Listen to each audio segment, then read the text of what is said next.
Yeah, let's go sideways. Yeah, I've done that quite some time ago. Whenever we're ready. All right, let me a little less glare. Yeah, I'm still baking my head with that other light. You don't want to do that. You like it? Yeah. You're not supposed. That's supposed to bake your head. All right, no, it's there we go. Oh, yeah, we're live. We'll do it live. Yes, we'll do it live. All right. Welcome, everybody. Hi. It's nice to see you. It's been a little while. Oh, it has been. They've had the radio group that I work for here in Kansas City had me pretty busy. I'm also a radio engineer. You know, I help keep them plugged in, and if they can hear them in Del Rio, they're happy with me. So I'm going to remove my glasses because there we are, my actual peepers. They're getting a bit of glare there from the above lights. Like I say, this studio is located in Belton, in my home, in a converted garage. So, and it's the board that you see if you go and listen to the Neon Jazz on Radio George. There's a picture of me seated before the control board, which is just on the other. You want to pick it up? Okay.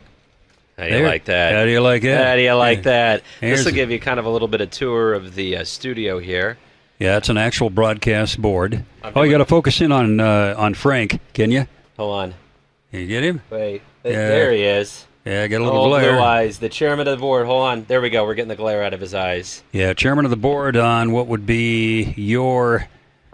I can hardly make him out, but then again, that may be my eyesight, having taken my glasses off. Yeah, you got Dino, the Rat Pack, and Sinatra there. Right there. All in that picture. Thank you, Tom, very much for that. That has a hallowed place there in my studio. Absolutely. Where we can... Us and the rest of the Romeos can don our fedoras and do jazz. That's right. I am reading, actually, Amanda got me a really good book. It's a bio a journalist wrote on Frank and just his beginnings. And just he had marks on his head from the forceps when he was born. And just his mom was politically, or she was kind of a comedian, or his dad was kind of a serious type. But they were talking about all those beginnings, the Italian-American beginnings. He knew Italian in the beginning and just kind of... how he became this guy that towards the end of his life got tired of the media, got tired of the misperceptions of who he was, and kind of reverted back to that place that, you know, is there was some... he had a great problem with the commercialization of his art form, and whenever Frank went on stage, he usually played great homage to the songwriters that he was singing about. Johnny Mercer... a lot of the other songwriters of the day, Irving Berlin. Yes. I couldn't say enough about Cole Porter. Mm-hmm. Matter of fact, he did a whole album to him once. I just featured on my own show a couple of cuts from the album I Remember Tommy. Yeah. Of course, he was in the big band of Tommy Dorsey. Yeah. He had first begun with Harry James in the 1930s, but I guess he wasn't getting the kind of share and recognition he wanted. That, and Harry wanted to change his name to something a little more commercial. He wouldn't do it. He wouldn't do it. He was saying, nope. But he did sign with Jimmy, and Jimmy was going to take a pretty healthy cut, and somehow he worked himself out of that. But without Jimmy, he wouldn't have gotten to where everybody would have seen him at Carnegie. Frank. Oh, Frank. Because he kind of hopped around to find the right deal. And back in the day, it was the band leader that drove the deal, so he had to kind of go along with it. So, and I'm getting my face now right here. Okay. Let's okay. Move the. I thought it was a cat just popping my ear for a while. It's like, what are you doing? So I got a cat. I can get him in here. Let's get him in here and do it. He's terrible. He'll walk in here if I leave the door open, and he'll get on the board, and he'll lay on it, and he'll change switches on me. I'll come in here and find it all felined up. Cool cats love jazz. Speaking of cats, tonight, our album that we're going to throw on here in a second is Mr. Jackie Gleason, and I'm going to let John Christoper talk about kind of Jackie's whole thing, but I will tell you this. I grew up in a household where Jackie Gleason was immortalized, almost theologically so. Our cat theologically? He was a deity in our house. My cat growing up was named Chauncey. And that was because my dad loved loved the Honeymooners, and the street he grew up on, Ralph Cranston, it was called Chauncey. And I don't know if you know this, but Jackie Gleason, along with being an actor and being involved with jazz, he was a total nut for like UFOs and alien life forms, and he even contacted Nixon at one point and wanted clarification on it. He wasn't playing games. Straight to the moon, Alice. I'm going to go with you.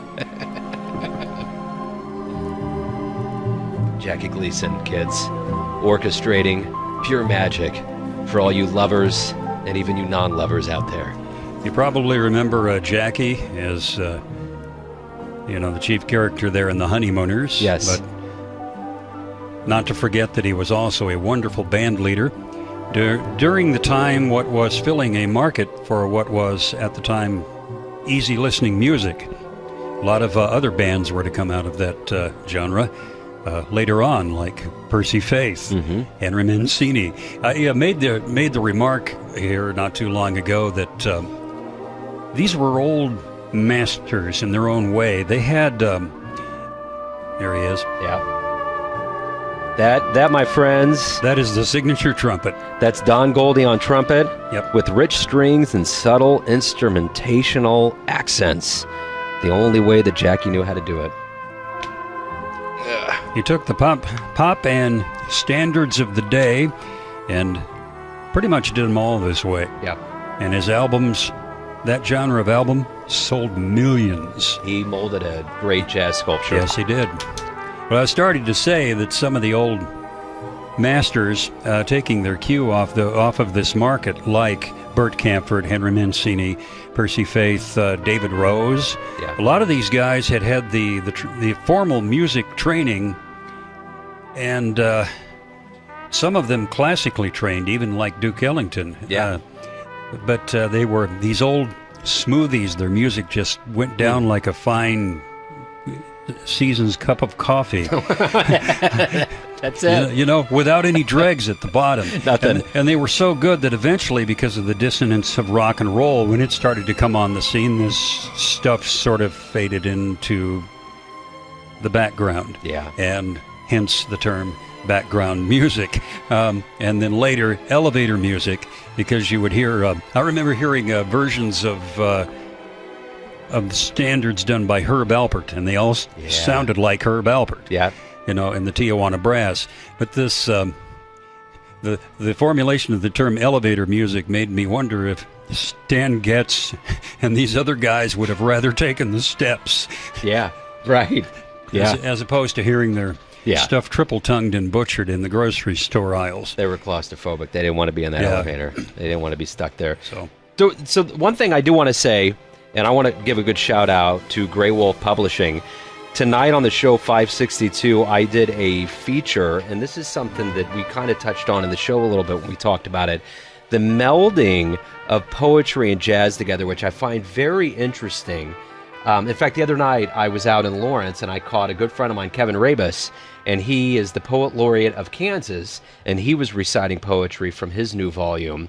And he's in a band, and he was, playing the drums. But there's a temporal nature, there's an artistic quality, the jazz and poetry that I think go together well. And Helen Sung, who's one of the best pianists in jazz today, she teamed up with, I believe, Dana Gioia is the current Poet Laureate of California. And I just got this book in the mail. I've thumbed through it, and his poetry is phenomenal. And he reads excerpts with Helen. They actually met, of all places. She's explaining the story to me as kind of a common person, and she's like, we were at the White House, and every time I hear these stories when I'm in interviews, I'm like, okay, you're at the White House, all right. I can't relate, but all right, I'm going with you. Okay. I have no idea what that means. Obama's somewhere at the table. You guys are hanging out. You're eating this great meal, and you're just talking poetry and jazz. I would love to join you someday and see if we could do it. But I would have settled for fly on the wall. That's right, or a fly in the soup. Waiter, there's a fly in my soup. Well, at least he's a strong swimmer. That's right. And he's got his salt intake for the day. But at any rate, Dana's a wonderful poet. Helen's a great poet. So let me open that up just a little bit. And you write poetry yourself. What do you think about that melding of jazz and poetry together? A natural. Yeah. Yeah. Seems like it. Even without music, I've said before, is, to me anyway, is when words fail us. Yeah. There's music. There is always music. And there are a few people that are skilled enough to take the words and bring forth a music of their own, prose, but if I'm making any sense here. But you introduced me to a poet that I really enjoy. I love the guy, Billy Collins. Wonderful. Yeah. That man is magic. He will transform your brain to a place that you had no idea existed. Yeah. And you can wander around in there for a while and forget life. And the wordplay by Billy is music. It is music. Yeah. He builds this invisible world in your brain that these catacombs of joy that you get to kind of trollop through for a little while. He's a wonderful person. But when I talked to Helen about this, I got her CD. I instantly wanted to talk to her about it because we had an interview before. And she was just ecstatic to talk about it, but she was a little bit nervous because people approached her and said, you're getting involved with two art forms that don't really go good together. It's like the opposite of a Twix. It's something that just doesn't sell well, but if you feel it, like we do with what we do, you got to do it, man. You just got to do it. There's a Cat Stevens line from one of his albums. Can't keep it in, gotta let it out. I let it out. Cat's Cradle. And that's one of the things. I think that's one of the reasons the good Lord gave us music. It had to go somewhere. And it's the one language we can all understand. And when I hear that story all the time of that USO tour that Louis Armstrong took, and those soldiers stopped warring for a day, that right there, if anything, if you boil everything down, that's it. I remember the morning after Kurt Vonnegut died. I remember I was listening to the radio on the refrigerator, and I was bleary-eyed, waiting to get coffee, and all I heard was Kurt Vonnegut spent his whole life not believing in God, but he said the only reason why he would ever believe in God is because of music. Yep. If he was to be at that point. But I can understand that because there's something higher in music that we can't quite own, but we certainly feel. Yeah, without a doubt. That'll make a good bumper sticker. I like it. This is our Forrest Gump moment. Take this shirt, it's a smiley face. A black hole will form right where I sit. That's right. The Big Bang happened here. Oh, real quick before we get off, I just want to give a shout out here. My first official piece of solid gold jazz clothing here. OJT, Ken Laverne. I love it, man. Thank you very much. It's beautiful. And you need to get down to the Green Lady Lounge and catch these guys, because if you want proof that jazz is alive, and not only alive, but alive and well, it is alive and well at the Green Lady Lounge all the time. That place is rocking. You walk into that vampire lair, and you're in. Yep. So. All right, ladies and gentlemen, thank you for joining us. Thank you very much. And if anybody calls and asks what radio station you listen to, you listen to I've got a few Chicago listeners that are going, say, WLS, or WMAQ will make you rich. That's right. I think that stuff is gone. Yeah, it is. Well, we can bring it back if you want to. Well, if you want, but I don't have a Cadillac I can give away. I don't either.